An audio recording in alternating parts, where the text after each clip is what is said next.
Welcome back to my next video. Today we're going to meet Carolyn. And so just briefly say, how did you end up here in the middle of nowhere living in a van?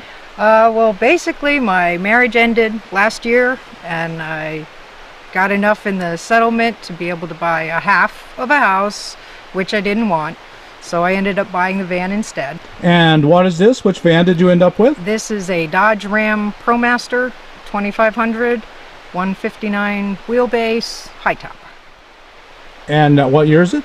2017. And so did you do the conversion yourself? I'm working on it. At first, I did not think I would do that. I talked to upfitters. I was just planning I was going to pay someone to fix my van. But after talking to them all and going to the RTR, I had a change of heart and decided I'm going to do it myself. Well, why don't we go inside and take a look? Alrighty. So the first thing that stands out is the insulation, the reflectix on the walls. You thought it was pretty important to insulate. Some people debate it. Well, since I started this in the winter on the East Coast, and it was a freezing winter on the East Coast, I learned very quickly the importance of insulation. So I went back to where I could work and I got the insulation, and my son helped me. I've got the 1-inch foam boards, the polyiso insulation in every recess around the van and on the floor, and then I covered it over with the rolls of reflectix. And do you mind the silver showing? Is that an issue? I think eventually I would like a wall, you know, paneling, probably like a melamine finish or even a cloth. I'm not big into putting 2 tons of wood in here because you have to pay for the gas to drive that all around. And has it made much difference? Oh yeah. It's still, I still work on temperature issues in here. Now that it's summertime, of course it's very hot. Right. I wanted a way to be able to put the reflectix down without permanently attaching it to the door, both here and on the sliding doors. So what I've done is, this is just a roll that's cut to fit here, and I tie it up, and when I want to put it down, it will roll all the way to the floor when I move that. Right. Cover that hole, and it's just held up here with spring clips. Oh man, that is such a brilliant idea, and I don't believe I've seen that done before exactly that way. I built this bed. My son helped with some of the power tool issues. I had this fencing for the dog's backyard fence. This is all 2x3 fir boards that we just screwed together. There's melamine on the bottom because the dog hair kind of accumulates underneath the mattress here. Right. So I put melamine down in there to make it easier to sweep out. And then there's some birch plywood for the top of the bed. And the rest is all just the 2x3s. And I had a queen size mattress from my house, a nice Thermarest mattress that obviously I couldn't fit in here. So I cut it in half, and the top half became mine, the bottom half became theirs, and I'm very comfortable on here. It's a really comfortable bed. I sleep very well. Well, this is a bag I haven't quite figured out where to put yet. This has winter clothes and an old blanket, which I needed to survive the winter.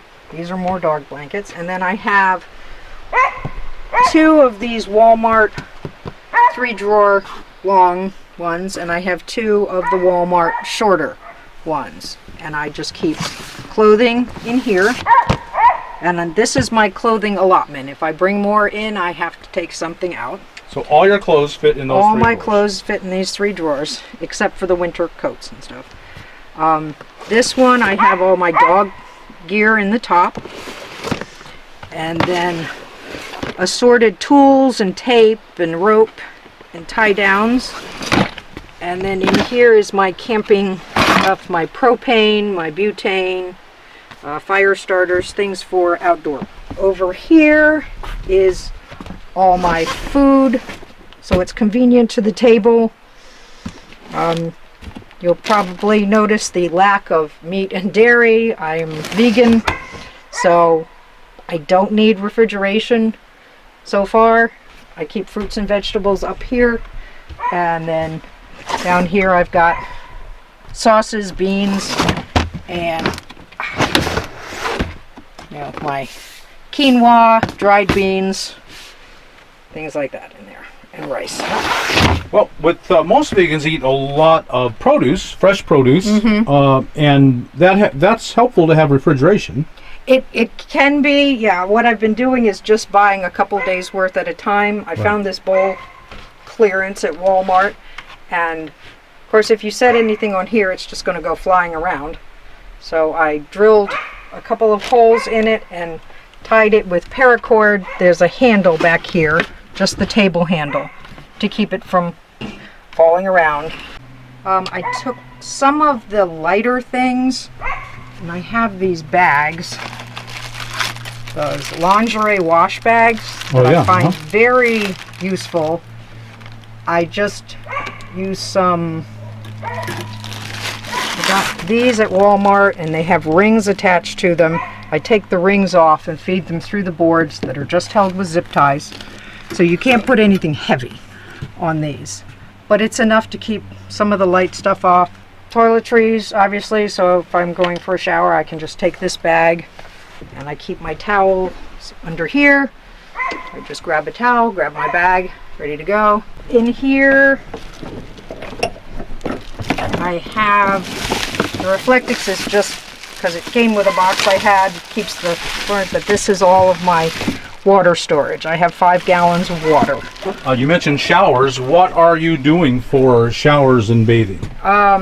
If I'm not someplace where I have a shower, which is most of the time, I just use a basin, water, soap, towel, and I just wash up in here. I can wash my hair in here. I have a couple basins, and I just use that, and I find it does perfectly well. You get clean. You don't have to have lots of running water and use 50 gallons to get clean. And I really like how this is just a plain old table you bought at Walmart. Probably 30. Like 34 bucks or something. Yeah. And it fit. I had to measure, the bed and the table so they would both fit. I don't have, it's not permanently attached to the walls. I have a paracord here that it is tied to a handle in the back and then fed through and tied to the bed frame. So it's not going anywhere. And of course one must have their porta potty.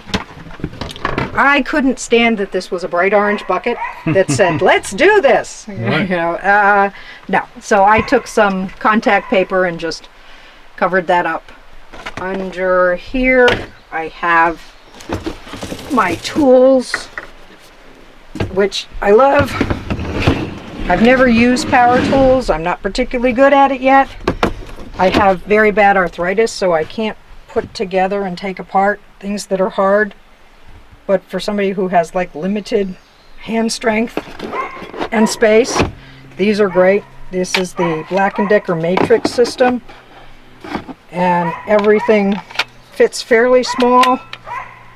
You have a drill, I have an impact driver, I have a jigsaw, I have a sander, an oscillating tool, and a little tiny baby router, which I can't wait to play with. This is my kitchen cooking box. Just like you would have at home. Just like I'd have at home. I don't need a ton of pots and pans. So I have one skillet, my Dutch oven, and then I have one larger pot for steaming vegetables in there. And of course, a YETI. I learned this one at the RTR. Donna at the RTR showed me her YETIs, and they are fantastic. So I can just heat water in the morning and then it stays hot all day. Under here I have my stove. It's the butane stove, and I like this. I will probably eventually go to the one that does propane and butane. And in here is, the girly stuff. This is my first aid kit. And then, of course, you need your flushable wipes, the Walmart. This is so helpful. I kept getting dog water spilled in the van all the time. and I finally figured out to put it in a bucket. This is my $800 dog blocker here. Keeps them from going up front. I bought this thinking it would be a good idea, but I find with my arthritis I just can't start it. It's a pull start. And then in here is all my dog food, dog bowls, the essential treats of life. So in the front here, have a cooler for when I want to keep things cold. I use this. I need to bungee it to the seat, but right now, stuff that I need, maps and papers for when I'm driving, and I keep my laptop in here.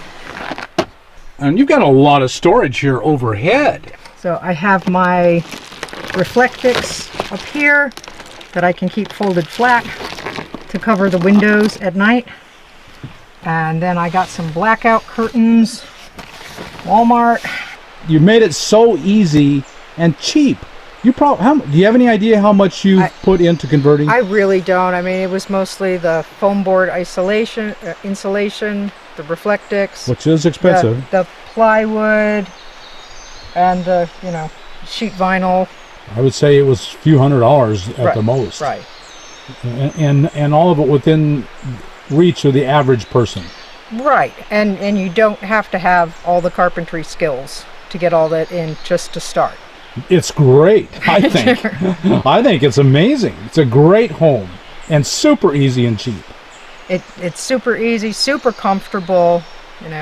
I'm surprised at how fast I felt at home in here. Right. Yeah. Right. Well, thank you so much. I really appreciate your sharing it with us. Well, thank you. I think it's a real inspiration. So there you have it, folks. Another inspirational tale of a life lived really well and becoming a nomad and enjoying it greatly. Thanks again, Carolyn. Okay.